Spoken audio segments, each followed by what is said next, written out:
नमस्कार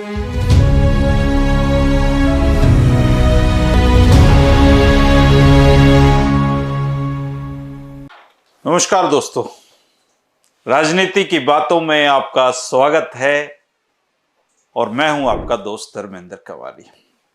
दोस्तों, आज बात करेंगे एक भूले बिसरे नेता के बारे में, और जिस नेता के बारे में आज मैं आपसे बात करने जा रहा हूं उनका नाम है मास्टर अजमत खान। और एक जमाने में मास्टर अजमत खान जी की तूती बोला करती थी और हथीन हल्के से वो 2 बार और 1 बार नूह से विधायक बने थे। आप में से बहुत कम लोगों ने मास्टर अजमत खान का नाम सुना होगा, लेकिन उनके मुकाबले का पंचायती आदमी मिलना आज के समय में बहुत मुश्किल है दोस्तों। 14 नवंबर 2019 को मास्टर अजमत खान का 83 साल की उम्र में हार्ट अटैक से उनकी मृत्यु हुई और मृत्यु तक वो अपने गांव में रहते रहे। अगर उनके राजनीतिक कैरियर की बात की जाए तो मास्टर अजमत खान को 1982 में हुए विधानसभा चुनाव में जनता पार्टी की टिकट पर हथीन से विजयी घोषित किया गया था, लेकिन लोकदल के खिलन सिंह ने पंजाब और हरियाणा हाईकोर्ट में शरण ली और 6 महीने बाद हाईकोर्ट के आदेश पर दोबारा मतों की गिनती में खिलन सिंह विजयी घोषित किए गए। इसके बाद 1985 में मास्टर अजमत खान नूह सीट पर हुए उपचुनाव में खड़े हुए और कांग्रेस की टिकट उनको दी गई और इस चुनाव में उनका मुकाबला सरदार खान से था।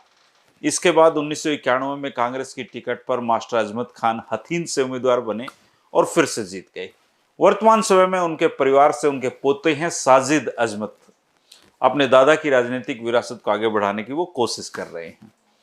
मास्टर अजमत खान के पिता का नाम याकूब खान था और उनका जन्म फरीदाबाद जिले के मलाई गांव में 1 मई 1937 को हुआ था।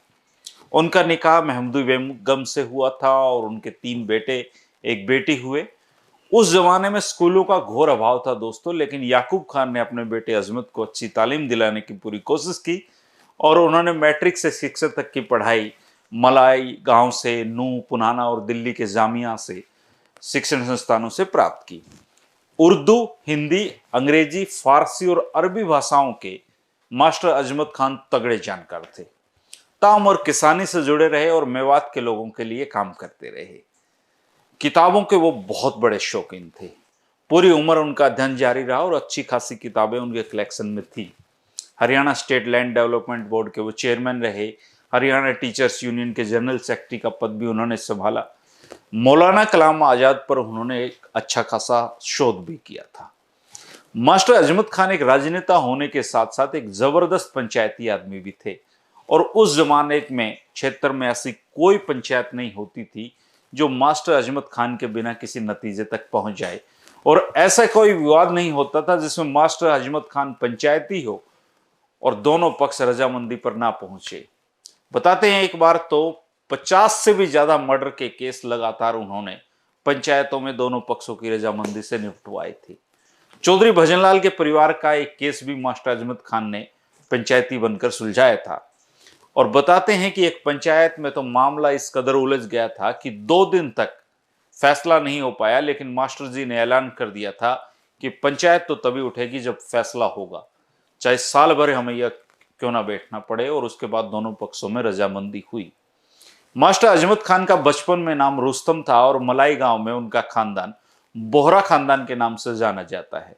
बोहरा खानदान के रुग्गा परिवार की आज भी गांव में एक पुश्तैनी हवेली है जिसमें हरियाणा के कई सीएम और बड़े बड़े नेता आ चुके हैं। चौधरी तैयब हुसैन मास्टर अजमत के बचपन के सहपाठी भी रहे।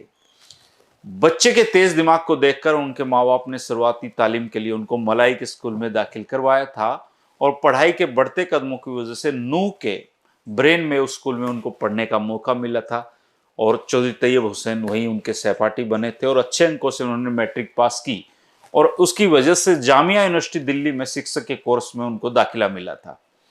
पढ़ाई के तुरंत बाद पंचायत सचिव, पटवारी और अध्यापक 3 नौकरियों के ऑफर उनके सामने थे और उन्होंने अध्यापन को अपना पेशा चुना और उनकी पहली जो पोस्टिंग है वो गांव बीमा झिरका में हुई थी। इसके बाद मास्टर जी नाम उनके जीवन में ऐसा जुड़ा कि जीवन के अंत तक उनके नाम के साथ जुड़ा रहा।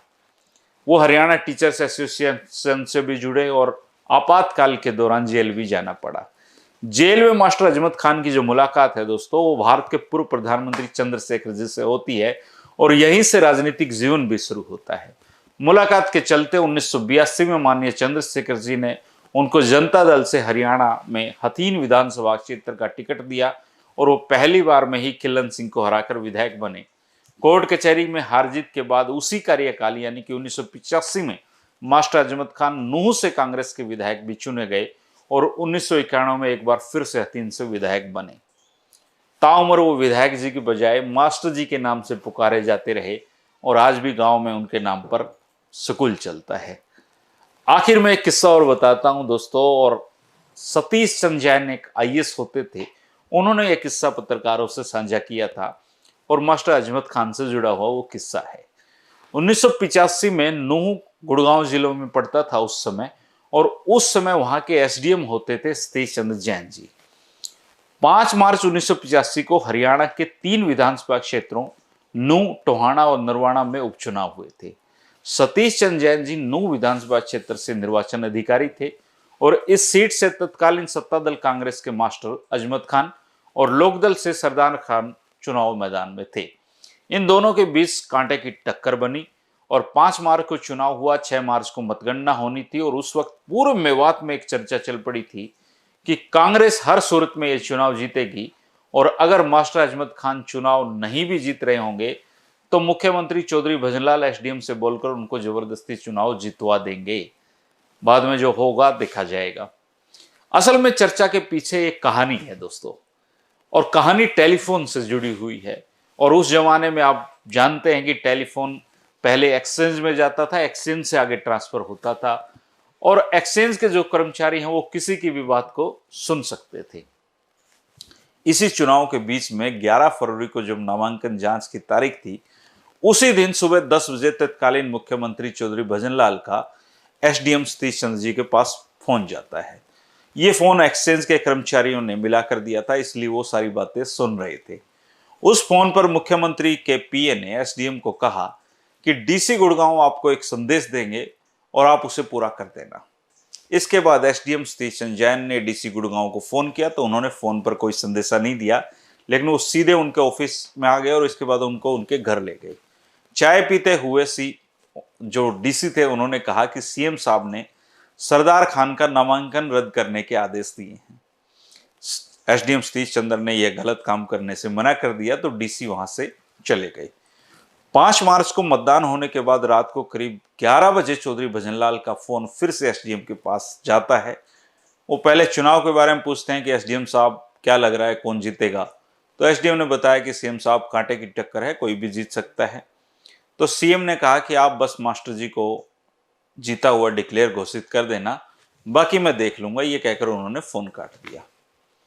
इसके बाद ये बात जंगल में आग की तरह फैल गई कि सीएम चौधरी भजनलाल ने एसडीएम को फोन करके कह दिया है कि मास्टर जी को हर हाल में जिताना है। ये बात एसडीएम सतीश चंद्र को भी पता लगी और वो हैरान रह गए, क्योंकि घर में वो अकेले थे जब सीएम से बात हो रही थी।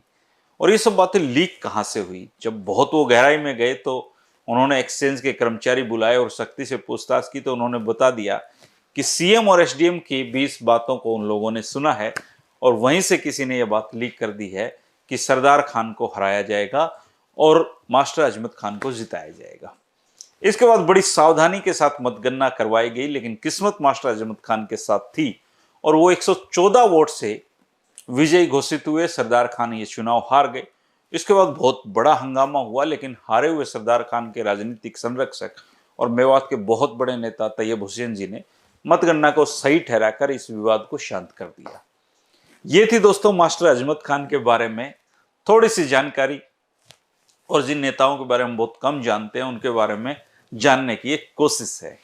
कोशिश करूंगा कि ऐसे भूले बिसरे नेताओं के बारे में जानकारी आप तक लेकर आता रहूं। आपको भी ऐसे नेता के बारे में कुछ जानकारी हो तो जरूर कमेंट में लिखें, उसको साझा करें। और किसी खास भूले बिसरे नेता के बारे में अगर आप मुझसे जानकारी चाहते हैं तो उस नेता के बारे में भी आप कमेंट बॉक्स में लिख सकते हैं। अगर कोई कॉन्टैक्ट नंबर उनके परिवार का हो तो वो भी दे सकते हैं, ताकि मैं उनसे संपर्क करके और अच्छी जानकारी जुटा सकूं।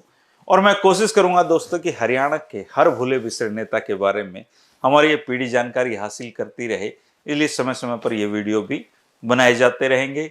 आप ऐसे किसी भी नेता के बारे में जानकारी चाहते हैं या मुझे देना चाहते हैं तो कमेंट बॉक्स में जरूर लिखा करें। दोस्तों वीडियो पसंद आए तो दोस्तों के साथ शेयर कर सकते हैं। जिन लोगों ने चैनल को सब्सक्राइब नहीं किया वो आज सब्सक्राइब कर दें दोस्तों, और दोस्तों के साथ शेयर करें।